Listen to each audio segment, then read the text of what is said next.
নমস্কার শ্রোতা বন্ধুরা, গল্পকথন কালবৈশাখীর আসরে সবাইকে স্বাগত জানিয়ে আজকের পর্ব শুরু করছি। আজ আপনাদের শোনাতে চলেছি আমেরিকান লেখক আপটন সিনক্লেয়ারের লেখা গল্প রোমান হলিডে। এটি 1931 সালে প্রকাশিত হয়। গল্পটি নানা ভাষায় অনুদিত হয়। এই গল্পটি অবলম্বনে 1953 সালে চলচ্চিত্র নির্মিত হয়, যা লোকপ্রিয় হয়ে ওঠে। আপটন বিন সিনক্লেয়ার কথা সাহিত্যের জন্য 1943 সালে পুলিৎজার পুরস্কার জেতেন। তাঁর জন্ম হয় 20 সেপ্টেম্বর 1878 সালে ও প্রয়াণ হয় 25 নভেম্বর 1968-তে। শুরু করছি আজকের গল্প রোমান হলিডে। ইউরোপের রাজধানীগুলিতে শুভেচ্ছা সফরে বেরিয়েছে কিশোরী রাজকুমারী প্রিন্সেস অ্যান। রাজকুমারীর লন্ডনের এই সফর সার্থক হয়েছে। ব্রিটিশ জনসাধারণের অকুণ্ঠিত অভ্যর্থনায় মুখরিত হয়ে উঠেছে চারিদিক। লাবণ্যময়ী রাজকুমারীর মুখের হাসি, মাথার চুল, চোখের দৃষ্টি, মর্যাদামণ্ডিত অভিজাত ভঙ্গিমা সকলের অন্তর স্পর্শ করেছে। কলরব আর ক্লান্তি ভরা 3টে দিন কাটল লন্ডনে। তারপর বিমানে আমস্টারডাম। সেখানে আন্তর্জাতিক ভবনের দ্বার উদ্ঘাটন ও একটি বিরাট সমুদ্রগামী জাহাজের নামকরণ উৎসব সারতে হলো প্রিন্সেস অ্যানকে। তারপর দিন প্যারি। ফ্রান্সের মাটিতে বসে প্রিন্সেস অ্যানকে স্বদেশের বাণিজ্যিক উন্নয়নের জন্য বহুবিধ অনুষ্ঠানে যোগ দিতে হলো। তারপর রোম। বিরাট সামরিক কুচকাওয়াজ সংবর্ধনা জানায় রাজকুমারীকে। সংবাদ চিত্রের ধারা বিবরণী দিচ্ছে ঘোষক। রাজকুমারী অ্যানের দেহে বা মনে এতটুকু ক্লান্তির ছাপ নেই। তাঁর স্বদেশস্থ রাষ্ট্রদূতের ভবনে এক বিশেষ ভোজসভায় রাজকুমারী সহাস্যে অভিনন্দন জানাচ্ছেন সবাইকে, ইত্যাদি। অনেক রাতে এম্বাসি ভবনে বল নাচের আসর ভাঙল। বিছানায় অবসাদ ক্লিষ্ট ক্লান্ত তনু মেলে দিয়েছে কোমলাঙ্গী অ্যান। ঘুমের স্নেহকোমল স্পর্শটুকু পাওয়ার আগে মাথায় ব্রাশ ঘষছে। সামনে দাঁড়িয়ে বর্ষীয়সী কাউন্টেস ভেরেবার্গ। কাউন্টেস প্রিন্সেস অ্যানের একান্ত সহচরী ও অভিভাবিকা। অ্যান বলে ওঠে, এই নাইট গাউনটা বড় বিশ্রী লাগে আমার। পাজামা পরে শুলে কি এমন মহাভারত অশুদ্ধ হবে শুনি? এই বিস্ময়কর উক্তিতে আহত হলেন কাউন্টেস।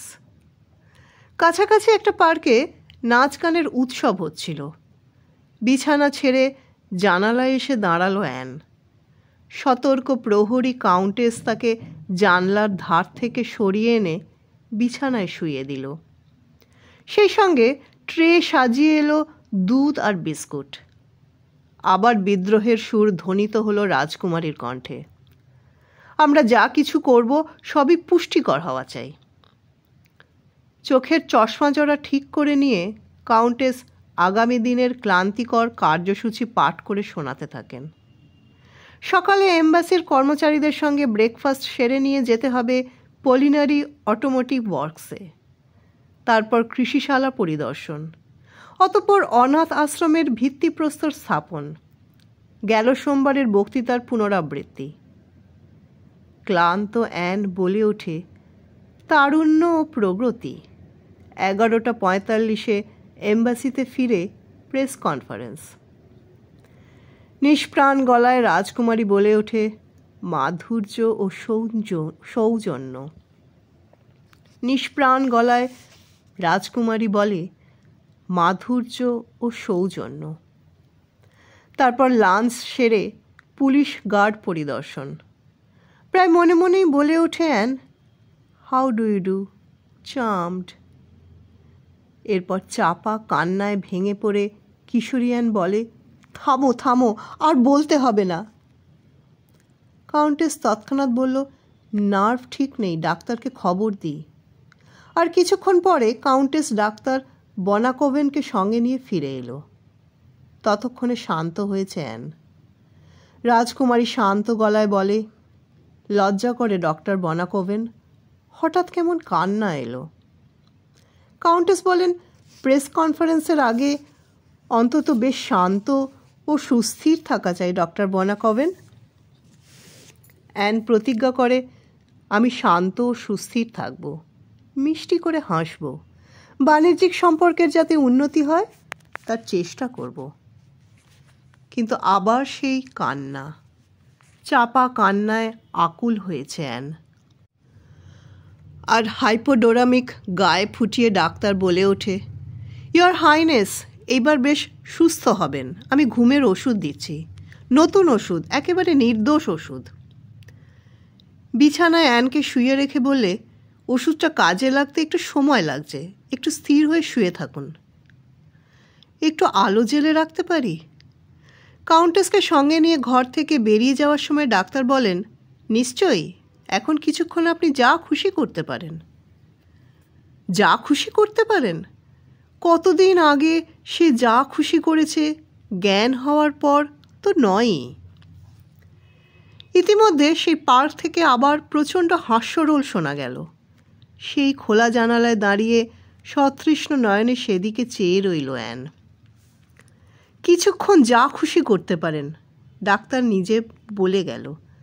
সহসা সে তার লম্বা চুল বেঁধে ফেলল। অতি দ্রুত ভঙ্গিতে সাজসজ্জা করল অ্যান। দরজার প্রহরীর চোখে ধুলো দেওয়ার উদ্দেশ্যে বাতায়ন পথ নেমে পড়ল রাজকুমারী। তাড়াতাড়ি স্বল্পালোকিত সিঁড়ি বেয়ে একেবারে সদরে এসে পৌঁছল। সেখানে ধোবিখানার ট্রাক দাঁড়িয়েছিল। ড্রাইভার আসার আগেই তাড়াতাড়ি সেই ট্রাকে উঠে পড়ল অ্যান। কয়েক মিনিটের মধ্যেই ট্রাক এম্বাসি ভবনের গেট পার হয়ে বেরিয়ে পড়ল। পথ চলতে দেখা যায় পথের ধারে কাফেতে প্রেমিক যুগল পরমানন্দে হাসছে। সেই দিকে সতৃষ্ণ নয়নে তাকিয়ে থাকে রাজকুমারী। বেশ ঝিমুনি ধরেছে অ্যানের। হঠাৎ পথের বাঁকে বিকট শব্দে ব্রেক করে ট্রাকটা দাঁড়াতেই চমক ভাঙল অ্যানের। তাড়াতাড়ি ট্রাক থেকে নেমে পড়ে নিকটস্থ পার্কের পথ ধরে একটা বেঞ্চের ওপর শুয়ে পড়ল। এইটুকু তার মনে আছে। পার্কের কাছাকাছি এক হোটেলে একদল আমেরিকান সাংবাদিকের তাস খেলা শেষ হলো। জো ব্র্যাডলি চেয়ার সরিয়ে উঠে দাঁড়ালো। দীর্ঘ তনু, শীর্ণ অঙ্গ, অথচ লোকটির আকর্ষণীয় আকৃতির সামনে সুচেহারা ম্লান হয়ে যায়। খেলায় জিতে কয়েকটি লায়ার মানে ইতালীয় মুদ্রা পেয়েছিল জো, তাতে তার মুখে হাসি আর ধরে না। দাড়িওয়ালা আরঙ্গি রডোভিচ সংবাদপত্রের ফটোগ্রাফার। হাই তুলে বলে, তাড়াতাড়ি উঠতে হবে, কাল আবার হার রয়্যাল হাইনেসের কাছে যাওয়ার কথা। অনুগ্রহ করে কয়েকটি ছবির পোজ দেবেন, কথা দিয়েছেন। জো প্রশ্ন করে, সকাল সকাল মানে? আমার ব্যক্তিগত নিমন্ত্রণ হলো 11:45। তারপর সকলের দিকে হাত তুলে বলে, রাজকুমারী অ্যানের পার্টিতে কাল সকালে আবার দেখা হবে। পার্কের ধার দিয়ে চলার সময় জো ব্র্যাডলির চোখে পড়ল একধারে বেঞ্চে শুয়ে চমৎকার একটি মেয়ে। এত গভীর ঘুম যে প্রায় গড়িয়ে পড়ে আর কি। তার কাঁধে হাত দিতেই মেয়েটি গুঞ্জনের সুরে বলে ওঠে, ভারী আনন্দ হলো, কেমন আছো সব? জো চিৎকার করে বললে, ওই উঠে পড়ো। মেয়েটি নম্রভাবে জবাব দেয়, না ধন্যবাদ, আপনি বরং বসুন। উঠে বসো, শুনছো? জো বলে। মেয়েটি দীর্ঘশ্বাস ফেলে ঘুম জড়িত কণ্ঠে বলে, 2:15 বাড়ি ফিরে এসে পোশাক বদলাতে হবে। যারা হজম করতে পারে না তারা মদ টানে কেন? জোয়ের কথা।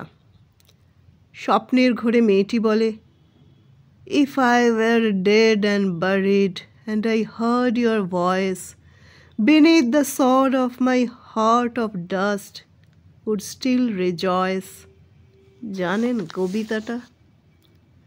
বাহ, বেশ শিক্ষিতা দেখছি, পোশাকও বেশ পরিপাটি। এদিকে রাজপথে পড়ে আছো কেন? এখন একটা বিবৃতি দেবে নাকি? কণ্ঠস্বরে শ্লেষের আভাস পাওয়া যায়। অসংলগ্নভাবে কয়েকটি কথা বলে মেয়েটি আবার পাশ ফিরে শোবার চেষ্টা করে। জো তাকে টেনে ধরে দাঁড় করায়, একটা ট্যাক্সি ডেকে বলে, চলে এসো, ট্যাক্সিটায় উঠে বাড়ি যাও, কাছে টাকা পয়সা আছে তো? ওসবের বালাই আমার নেই, টাকা আমার কাছে থাকে না। কোথায় থাকো? জো জিজ্ঞাসা করে। অস্ফুট কণ্ঠে মেয়েটি বলে, কলিসিয়াম। শুনে ব্র্যাডলি বলে, ততটা নেশা হয়নি দেখছি। তখন মেয়েটি বলে, তুমি তো বেশ স্মার্ট। মদ আমি খাইনি, তবে আজ আমার ভারী আনন্দ। জোর করে মেয়েটিকে ট্যাক্সিতে তুলে ব্র্যাডলি ড্রাইভারকে নিজের ঠিকানা বলে দেয়। জোর মনে হলো নিজের বাসায় নেমে ট্যাক্সি ড্রাইভারকে একটু বেশি টাকা দিয়ে মেয়েটিকে তার বাড়ি পৌঁছে দিতে বলবে। কিন্তু জো ব্র্যাডলির বাসায় পৌঁছানোর পর ট্যাক্সি ড্রাইভার মেয়েটিকেও ঠেলে বার করে দেয়, বলে, আমার ট্যাক্সিটা ঘুমাবার জায়গা নয়। বিরক্ত জো ভাবে, কি বিপদ, মেয়েটা নিশ্চয়ই তার সমস্যা নয়, কিন্তু তাকে ঠিক ফেলে দেওয়া যায় না, পথে ফেলে গেলে পুলিশে ধরবে। মেয়েটাকে টেনে তুলতে তুলতে জো আপন মনে বলে, আমার মাথাটা দেখছি পরীক্ষা করা দরকার। ছোট্ট ঘরটিতে পৌঁছে মেয়েটি জিজ্ঞাসা করে, এটা বুঝি এলিভেটর? জো জবাব দেয়, আমার বাসা। একটি চেয়ারে বসে পড়ে মেয়েটি বলে, খুবই লজ্জা বোধ করছি, তবু না বলেও পারছি না, আমার মাথাটা ভীষণ ঘুরছে, আমি এখানে একটু শুতে পারি? উৎসাহহীন কণ্ঠে জো বলে, সেই রকমই তো মনে হচ্ছে। একটা সিল্ক নাইট গাউন পাওয়া যাবে, গায়ে গোলাপ ফুলের বুটি দেওয়া থাকবে। আলমারি থেকে একটা ডোরা কাটা পায়জামা বার করে জো ব্র্যাডলি বলে, আপাতত দুধের স্বাদেই ঘোলে মেটাতে হবে। উত্তেজিত কণ্ঠে মেয়েটি চেঁচিয়ে ওঠে, পায়জামা, পায়জামা। কথার অর্থ ঠিক না বুঝে জো বলে, কি করি বলো, বহুকাল নাইট গাউন পরা ছেড়ে দিয়েছি। ব্লাউজ আর স্কার্ট সামলাতে মেয়েটির কুণ্ঠিত বিড়ানম্র ভঙ্গি দেখে জো ব্র্যাডলি বলে, আমি বরং বাইরে গিয়ে একটু কফি খেয়ে আসি, তুমি ওই কাউচে শুয়ে পড়ো। মাথা নেড়ে গম্ভীর গলায় মেয়েটি বলে, বেশ, আমি তোমাকে অনুমতি দিলাম। দরজার বাইরে দাঁড়িয়ে জো ব্র্যাডলি বলে, ধন্যবাদ, অশেষ ধন্যবাদ। সেই মুহূর্তে এম্বাসি ভবনে রাজকুমারীর আকস্মিক অন্তর্ধানে বিশেষ উদ্বেগ সঞ্চারিত হয়েছে। রাষ্ট্রদূত গম্ভীর গলায় বললেন, রাজকুমারী সিংহাসনের সাক্ষাৎ উত্তরাধিকারিণী, এই সংবাদ একান্ত গোপনীয় রাখতে হবে। জো যখন ফিরে এলো তখন সেই ক্লান্ত মেয়েটি গভীর ঘুমে মগ্ন। বিছানায় শুয়ে পড়ল ব্র্যাডলি। জানল না সেই মুহূর্তে সমস্ত সংবাদপত্রে এম্বাসি থেকে স্পেশাল বুলেটিন পাঠানো হলো। হার হাইনেস প্রিন্সেস অ্যান সহসা অসুস্থ হওয়ায় সব কার্যক্রম বাতিল করা হলো। পরদিন সকালে অ্যালার্ম ঘড়ি বেজে গেল, তবু জো ব্র্যাডলির ঘুম ভাঙে না। অবশেষে তাড়াতাড়ি বিছানা ছেড়ে উঠে বলে, এই রে, প্রিন্সেসের সঙ্গে ইন্টারভিউ 11:45। এইটুকু শুনে পাশের কাউচ থেকে মেয়েটি চাপা গলায় বলল, চুপ। অন্যমনস্কভাবে বেরিয়ে যায় ব্র্যাডলি। মন ভালো নেই। এখনই গিয়ে নিউজ এডিটর হেনেসিকে ইন্টারভিউ সম্পর্কে একটা মন গড়া কাহিনী শোনাতে হবে। সংবাদ প্রতিষ্ঠানে পৌঁছতেই তীক্ষ্ণ দৃষ্টি হেনেসি প্রশ্ন করল, কি হে, একেবারে ইন্টারভিউ সেরে এলে নাকি? জো তাকে আশ্বস্ত করে বলে, এই তো ফিরছি। তারপর রং ফুলিয়ে রাজকুমারীর গুণগান করে। অবশ্য ঠিক কী রঙের গাউন পরেছিলেন মনে নেই। হেনেসি বলল, চমৎকার বিবরণ। তারপর গম্ভীর গলায় বললে, কিন্তু রাজকুমারী কাল রাত 3টা থেকে হঠাৎ ভীষণ অসুস্থ হয়ে পড়ায় তাঁর সব কার্যসূচি বাতিল হয়ে গেছে। রোমের সমস্ত প্রাতকালীন সংবাদপত্রের প্রথম পৃষ্ঠায় ব্যানার লাইন দিয়ে তারই সচিত্র সংবাদ প্রকাশিত হয়েছে। সংবাদপত্রে সে প্রথম পৃষ্ঠায় জো সবিস্ময়ে একটিমাত্র বস্তু দেখল, সেটি রাজকুমারীর ছবি। তার ঘরের কাউচে যে মেয়েটি ঘুমে অচেতন। সেই প্রিন্সেস? হেনেসি বলে ওঠে, প্রিন্সেস? বেশ ভালো করে দেখে নাও, আবার কোনো দিন দেখা হবে হয়তো। ভয় নেই, তোমার চাকরি যাবে না। চাকরি যখন খাবো তখন আর তোমার কথা বলার সময় থাকবে না। জোর ভঙ্গিতে কেমন একটা চাঞ্চল্য। সে প্রশ্ন করে, রাজকুমারীর সঙ্গে সাক্ষাৎকারের প্রকৃত বিবরণের জন্য কত টাকা পাওয়া যেতে পারে? রোমের বিশেষ প্রতিনিধির সঙ্গে রাজকুমারী অ্যানের গোপন ও অন্তরঙ্গ ইন্টারভিউ এবং তার সচিত্র বিবরণ। হেনেসি বলল, যে কোনো সংবাদ প্রতিষ্ঠান এর জন্য 400-500 টাকা দিতে পারে, কিন্তু ব্র্যাডলি এই উদ্ভট ইন্টারভিউ তোমার হবে কোথায়? রাজকুমারী আজ রোগ শয্যায়, আগামীকাল এথেন্স চলে যাবেন। জো চলে যাচ্ছিল। সেই সময় হেনেসি বলে উঠল, আমি একটা বাজি ধরছি, আরও 500 টাকা। এই ইন্টারভিউটি তুমি কখনো আনতে পারবে না। জো বলল, এই বাজি আমি জিতব, আর সেই টাকায় নিউ ইয়র্ক যাওয়ার এক পিঠের ভাড়া হবে। রাজকুমারী তখনও ঘুমে অচেতন। জো অতি মৃদু পায়ে বাসায় ফিরে কোমল কণ্ঠে বলল, ইয়র হাইনেস। বালিশে মাথাটা নড়ল। রাজকুমারী, আহ, ডাক্তার বার্নাকোভেন, আমি স্বপ্ন দেখছিলাম রাস্তায় শুয়ে আছি। একজন সুদর্শন যুবা পুরুষ এলেন, বেশ বলিষ্ঠ এবং লম্বা চেহারা। আর লোকটার যে কি! ঠোঁটের ডগায় হাসি ফুটে উঠল রাজকুমারীর। চমৎকার!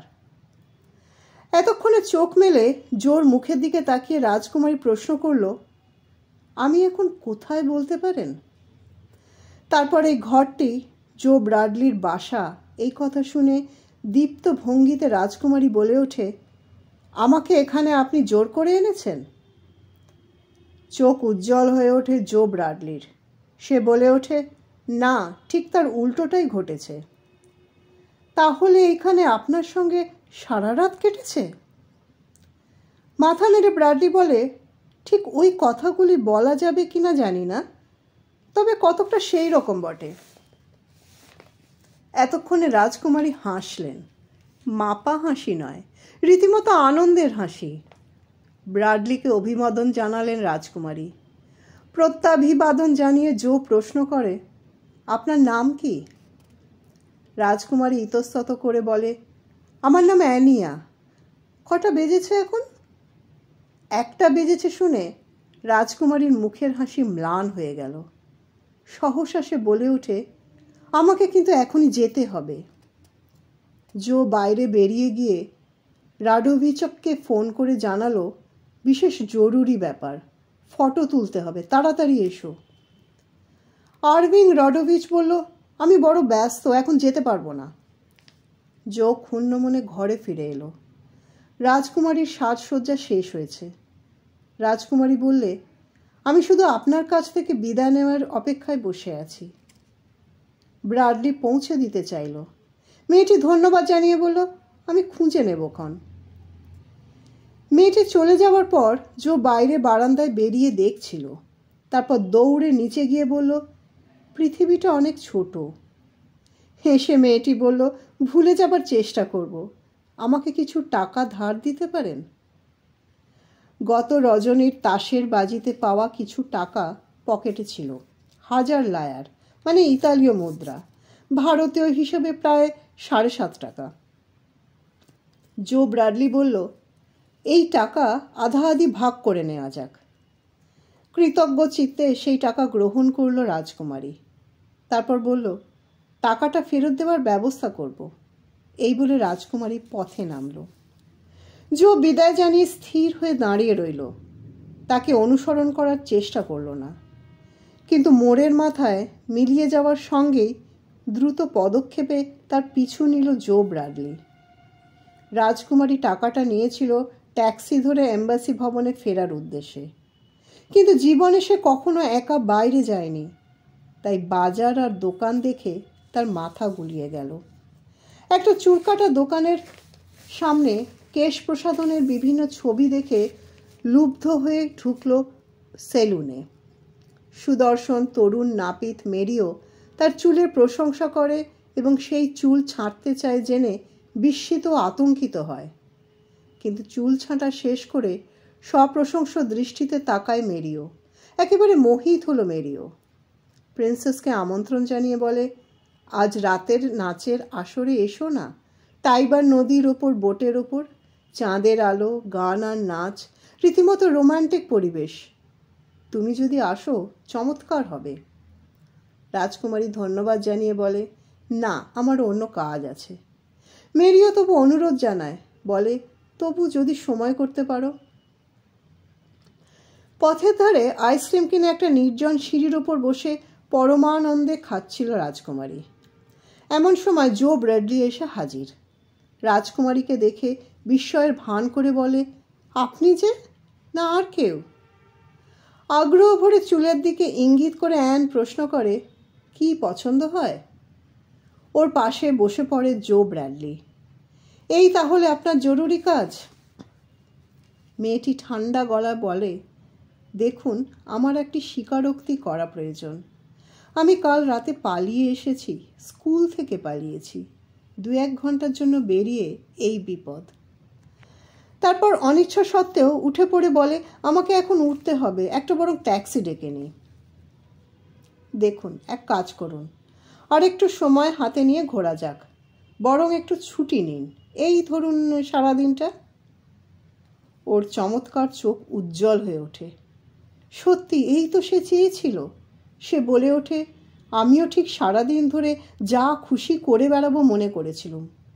পথের ধারে একটা কাফেতে বসা যাক, কিংবা দোকানের জানলায় তাকিয়ে থাকি। কত মজা, কত আনন্দ। উৎসাহ ভরে জো বলে, বেশ তো, দুজনে মিলেই একটু ফুর্তি করা যাক। তার হাত দুটি ধরে জো বলে, প্রথম ইচ্ছা পূরণ হোক, পথের ধারে কাফেতে বসা যাক। কাছাকাছির মধ্যেই তো রয়েছে রক্কা। কাফেতে পাশাপাশি চেয়ারে বসে জো বলে, স্কুলের মেয়েরা তোমার এই নতুন ধরনের ছাঁটা চুল দেখে কি বলবে?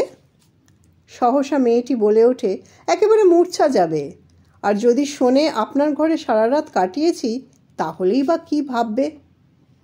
গম্ভীর গলায় জো বলে, এক কাজ করুন, আমিও কাউকে বলবো না, আপনিও কাউকে সেসব কথা জানাবেন না।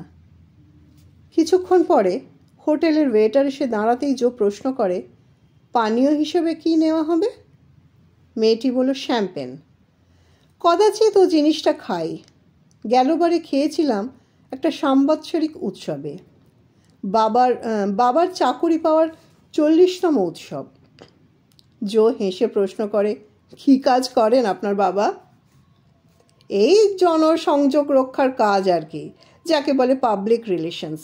আপনি কি করেন? এই কেনাবেচার কাজ আর কি। এমন সময় দূরে আরভিং আসছে দেখা গেল। তার বান্ধবী ফ্রান্সেস্কার সঙ্গে দেখা করতে আসছে। জো তাকে একরকম জোর করে চেয়ারে বসিয়ে বলল, এই হলো আরভিং রডোভিচ, আর ইনি অ্যানিয়া। রাজকুমারী তাড়াতাড়ি বলে ওঠে, অ্যানিয়া স্মিথ। উল্লাস ভরে কি বলতে যাচ্ছিল রডোভিচ, পা দিয়ে আঘাত করে জো তাকে সতর্ক করে। তারপর তাকে আড়ালে নিয়ে গিয়ে প্রশ্ন করে, সিগারেট লাইটারটা আছে? রডোভিচের সিগারেট লাইটারের ভেতরে ক্যামেরা ফিট করা আছে। যার ছবি নেওয়া হয় সে কিছুই জানতে পারে না। জো বলে, মেয়েটি জানে না আমরা কি করি, সুতরাং আমার সংবাদ কাহিনী আর তোমার ছবি একেবারেই রাজজটক। প্রথমটা প্রতিবাদ জানায় রডোভিচ, কিন্তু পরে যখন ভাবে চমৎকার স্কুপ করা যাবে তখন রাজি হয়। দুজনের টেবিলে ফিরে এলো। জো অ্যানকে একটি সিগারেট উপহার দেয়। রাজকুমারী বলে ওঠে, জীবনেই প্রথম ধূমপান। রডোভিচের সিগারেট লাইটার জ্বলে। সঙ্গে সঙ্গে প্রচ্ছন্ন ক্যামেরার ছবি ওঠে। ইতিমধ্যে সারা রোম নগরীতে অসংখ্য গোয়েন্দা রাজকুমারী অ্যানকে খুঁজতে বেরিয়েছে। সংযত শৃঙ্খলাবদ্ধ জীবনে রাজকুমারী কখনো এত হাসতে পারেনি এত আনন্দে অংশগ্রহণ করতে। প্রথমে একটা মোটর বাইকে প্রমোদ ভ্রমণে বেরোলো। পিছনে রডোভিচ গোপনে ফটো তুলে চলেছে। রাজকুমারীকে কিছুক্ষণের জন্য পুলিশ কোর্টে যেতে হয়। মোটর বাইকে আইন মাফিক বসেনি, জোর পরিচয়পত্রে ওরা ছাড়া পেল। বিস্মিত অ্যান প্রশ্ন করে, নিউজ সার্ভিস সম্পর্কে। জো জবাব দেয়, ও যা হয় একটা বললেই ছেড়ে দেয়, বিশেষ প্রেসের নাম করলে তো কথাই নেই। সেই রাতে চন্দ্রালোকিত নৌকাবক্ষে নাচের আসরে অ্যানকে ওরা নিয়ে গেল। মেরিও এখানেই নিমন্ত্রণ করেছিল। যে রাজকুমারী পৃথিবীর শ্রেষ্ঠ সম্ভ্রান্ত ব্যক্তিদের সঙ্গে নেচেছে সেই নাচতে থাকে জোর সঙ্গে মধ্যরাত্রি পর্যন্ত। পরে মেরিও এসে নাচের আসরে যোগ দেয়। রাজকুমারী সেই নাপিতের সঙ্গেও নাচল। ইতিমধ্যে পুলিশের গুপ্তচরে নদীবক্ষস্থিত সেই ভাসমান হোটেল ভরে গেছে।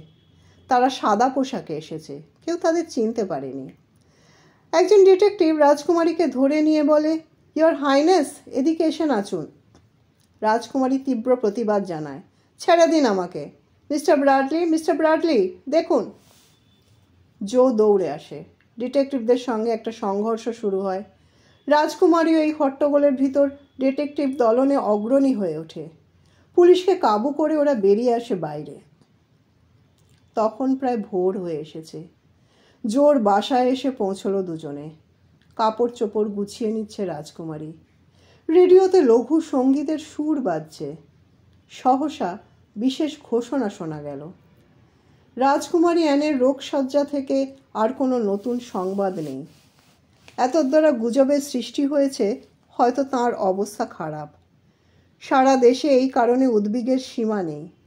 রাজকুমারী মুখখানি কাগজের মতো সাদা হয়ে গেল রাজকুমারীর। তাড়াতাড়ি রেডিওটা বন্ধ করে দিয়ে বলে, আমাকে এবার যেতে হবে। তার চোখে জল। প্রসারিত বাহু মেলে তাকে ধরতে যায় জো ব্র্যাডলি। বলে, অ্যানিয়া, তোমাকে কিছু বলার আছে। তার গালে কোমল ঠোঁটের স্পর্শ বুলিয়ে রাজকুমারী বলে, না, আমাকে এখনই যেতে হবে। বাসা থেকে বেরিয়ে গেল। উভয়ের মুখে এতটুকু কথা নেই, অসীম নীরবতা। এই স্তব্ধতার মধ্যে প্রচ্ছন্ন আছে না বলা বাণীর গভীর আকুলতা। অবশেষে অতি মৃদু গলায় রাজকুমারী বলে ওঠে, এখন তোমাকে ছেড়ে যাব, ওই মোড়ের মাথায় নেমে যাব। তুমি গাড়িতেই থাকো। প্রতিজ্ঞা করো আমার দিকে লক্ষ্য করবে না। আমি যেমন তোমাকে ছেড়ে দিলাম, তুমিও আমাকে সেই রকম ছেড়ে দাও। ওকে বাহু পাশে বাঁধে জো ব্র্যাডলি। কয়েকটি নিঃশ্বাসবিহীন মুহূর্ত। কিছুক্ষণ দুজনে ভুলে যায় পারিপার্শ্বিক জগতের সংবাদ। তারপর সহসা তার বাহুর বাঁধন থেকে নিজেকে মুক্ত করে নিয়ে সজল চোখে রাজকুমারী গাড়ি থেকে নেমে যায়। মোড়ের মাথায় মিলিয়ে যাওয়ার আগে আর একবার পিছন ফিরে চায় রাজকুমারী। মুখে তার দীপ্ত হাসির ভঙ্গিমা। এত মধুর হাসি জো আর দেখেনি। বিগত 24 ঘন্টার আনন্দ, প্রেম ও চাঞ্চল্য জীবনের এক অবিস্মরণীয় ঘটনা। এম্বাসিতে ফেরার পর রাষ্ট্রদূত বললেন, আপনার কর্তব্যবোধ বড় কম রাজকুমারী। মর্যাদা মণ্ডিত ভঙ্গিতে অ্যান জবাব দেয়, কর্তব্যজ্ঞান যদি না থাকতো, স্বদেশের এবং জাতির প্রতি আমার দায়িত্ব সম্বন্ধে যদি অবহিত না থাকতাম, তাহলে আজ আর এভাবে ফিরতাম না, ইয়র এক্সেলেন্সি। তারপর দীর্ঘশ্বাস ফেলে বলে, কোনোদিনই হয়তো আর ফিরতাম না। উত্তেজিত ভঙ্গিতে সম্পাদক হেনেসি জোর ঘরে এসে প্রশ্ন করে, কই হে, তোমার সেই চাঞ্চল্যকর সংবাদ বিবরণী কই? শান্ত গলায় জো জবাব দেয়, কোনো কাহিনীই নেই। এই সময় অজস্র ফটো নিয়ে আরভিং ঘরে এলো। হেনেসি ছবিগুলো দেখতে চায়। আরভিংও প্রায় দেখাতে যাচ্ছিল, কিন্তু জো ব্র্যাডলি তার হাত থেকে খামটা নিয়ে বলে, এসব একটা নাচের ছবি। হেনেসি রেগে চলে যাওয়ার পর বিস্মিত আরভিং বলে, ব্যাপার কি, আর কেউ কিছু বেশি দেবে নাকি? আরভিং রডোভিচকে খাম ফেরত দিয়ে বলল জো ব্র্যাডলি, এই ছবির সঙ্গে কোনো কাহিনী আর নেই। এতক্ষণে বুঝলো ফটোগ্রাফার রডোভিচ। সে বলল, বুঝেছি, কিন্তু রাষ্ট্রদূতের নিমন্ত্রণে যাবে না রাজকুমারীর প্রেস কনফারেন্স। এত কঠিন প্রেস কনফারেন্স আর জীবনে আসেনি। এ যে রোদন ভরা প্রেস কনফারেন্স। অ্যাম্বাসির অভ্যর্থনা গৃহে রোমের সমস্ত বিশিষ্ট সাংবাদিক উপস্থিত। রাজকুমারী অ্যান ধীর গম্ভীর ভঙ্গিতে প্রবেশ করলেন। হার রয়্যাল হাইনেস। সবাই সেদিকে তাকায়। সব সাংবাদিকের সঙ্গে দৃষ্টি বিনিময় করে মধুরভাবে হাসল রাজকুমারী। সিংহাসনে বসার পর চারিদিক থেকে প্রশ্নবাণ শুরু হয়। বাণিজ্যিক সম্পর্ক, বিশ্বশান্তির প্রসঙ্গ। একজন প্রশ্ন করল, আন্তর্জাতিক মৈত্রী সম্পর্কে আপনার অভিমত কি? জোর দিকে চোখ রেখে রাজকুমারী বললে, এ বিষয়ে আমার অসীম শ্রদ্ধা আছে, যেমন শ্রদ্ধা আছে মানবিক মৈত্রীতে। একজন প্রশ্ন করলে, এত দেশ ভ্রমণ করলেন, কোন দেশ ভালো? রাজকুমারী বলল, সবই ভালো, তবে রোমের স্মৃতি অবিস্মরণীয়, সারা জীবন মনে থাকবে। প্রশ্নোত্তর শেষ হলো। সবাই ক্যামেরা উঠিয়ে ফটো তোলে। তারপর সাহসিক গলায় রাজকুমারী বলে ওঠে, আমি এইবার সাংবাদিকদের সঙ্গে ব্যক্তিগতভাবে আলাপ করব।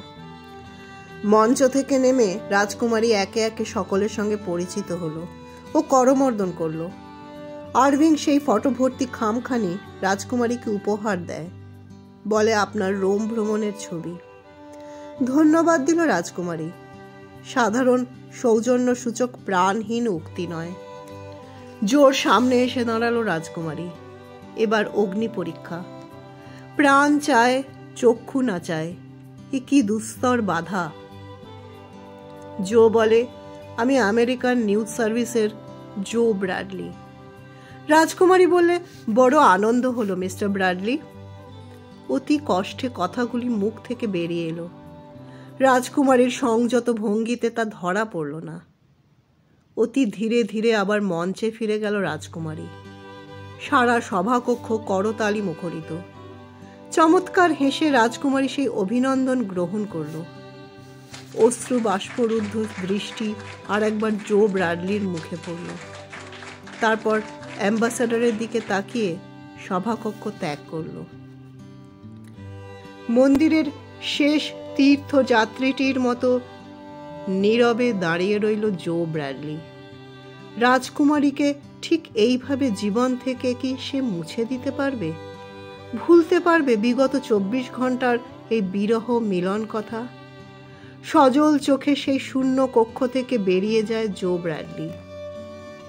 পাথরের মূর্তির মতো প্রহরীরা তার এই বিহ্বল ভঙ্গি লক্ষ্য করে। ধীরে ধীরে এসে পথে দাঁড়ালো ব্র্যাডলি। গল্পটি ভালো লাগলে লাইক বোতামটি টিপে উৎসাহিত করবেন। গল্পকথন কালবৈশাখী চ্যানেলটি সাবস্ক্রাইব করে আমাদের পাশে থাকবেন। চ্যানেলের সব রকম আপডেট পেতে বেল আইকনটি টিপতে ভুলবেন না। ধন্যবাদ বন্ধুরা।